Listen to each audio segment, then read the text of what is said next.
سوال یہ ہے کہ غامدی صاحب کے خیر و شر کی بنا حکم الہی کو مانتے ہیں یا حکم الہی سے ماورا کسی مستقل تصور کو مانتے ہیں؟ اگرچہ ہم نے بہت تفصیل سے اس پر بات کی، آپ نے بتایا تھا کہ خیر و شر کا جو شعور میرے اندر ہے وہ بھی اللہ ہی کے اذن اور اللہ ہی کی عنایت سے ہے، تو یہ جو آپ نے اپنے مضمون اخلاقیات میں خیر و شر کی بنا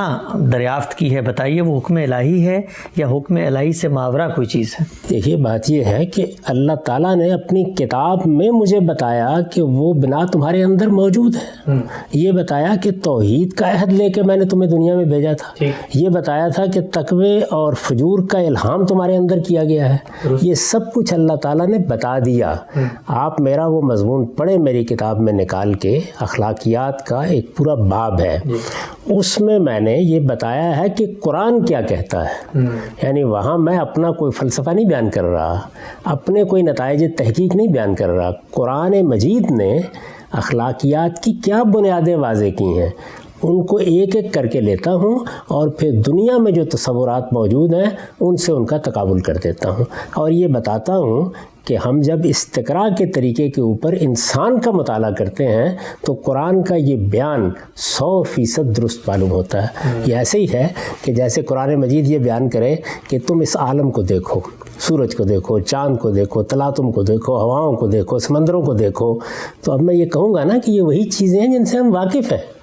ہم جن کو جانتے ہیں۔ تو ہمارے جاننے کا ایک پہلو وہ ہوتا ہے جس کا تعلق ہمارے ظاہری حواس سے ہے، اور ایک دوسرا پہلو وہ ہے جس کا تعلق ہمارے باطنی حواس سے ہے۔ تو ہم اپنے باطنی حواس کے ذریعے سے جن چیزوں کو محسوس کرتے ہیں، جن کا ادراک ہمارے اندر موجود ہے، انہی کو بنیاد بنا کے قرآن مجید اپنا پورا فلسفہ بیان کر رہا ہے۔ آپ اس کو پڑھیے، اس میں یوں نہیں ہے کہ اللہ کی کتاب قرآن مجید انبیاء کے مقابل میں کوئی بات پیش کی جا رہی ہے، بلکہ ہر موضوع پر یہ بتایا جا رہا ہے کہ اللہ کی کتاب یہ کہتی ہے۔ یعنی ایک سوال اٹھایا گیا ہے، پھر اس سوال کے جواب میں یہ کہا ہے کہ قرآن مجید اس کو ایسے بیان کرتا ہے۔ تو قرآن مجید نے اپنی بات کیسے کہی ہے، اس کی فلسفیانہ اساسات کیا ہیں، اس نے کہاں سے بات اٹھائی ہے، کیا وہ حکم سے بات اٹھاتا ہے، کیا وہ امر سے بات اٹھاتا ہے، یا وہ انسانی فطرت پر اس کی بنا رکھتا ہے اور توجہ دلاتا ہے کہ یہ تمہاری فطرت ہے کہ جس کے اندر وہ سب کچھ موجود ہے، یہ کتاب اس کا ذکر ہے، اس کی یاد دہانی ہے۔ یہ بحث ہے وہاں۔ ٹھیک ہے صاحب،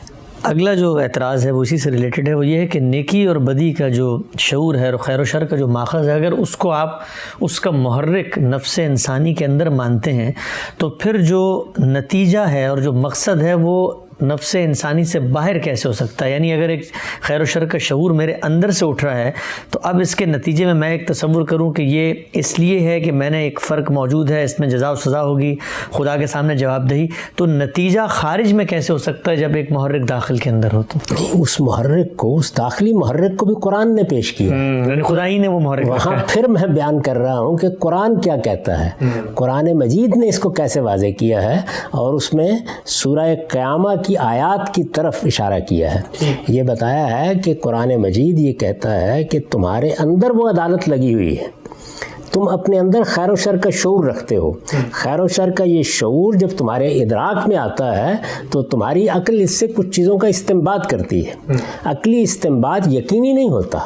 اس میں احتمالات موجود ہوتے ہیں۔ اس کے بعد وہ یہ کہتا ہے کہ یہ جو تمہاری عقل نے استنباط کیا ہے یا جس کی بنا تم اپنے اندر محسوس کرتے ہو، یہی وہ چیز ہے جس کو ہم نے آخرت میں ڈال دیا ہے، یہی وہ چیز ہے کہ جس کو ہم اپنے انبیاء کے ذریعے سے واضح کر رہے ہیں، یہی وہ چیز ہے جس کی ہم منادی کر رہے ہیں۔ تو یہ اصل میں وہی چیز ہے۔ آپ پیچھے سے اس کو بحث کو اٹھائیں کہ انسانی فطرت میں وہ کیا جگہ ہے جہاں سے اللہ تعالیٰ اپنی ہدایت دیتے ہیں، ان کو الگ الگ کر کے میں نے کہاں پیش کیا۔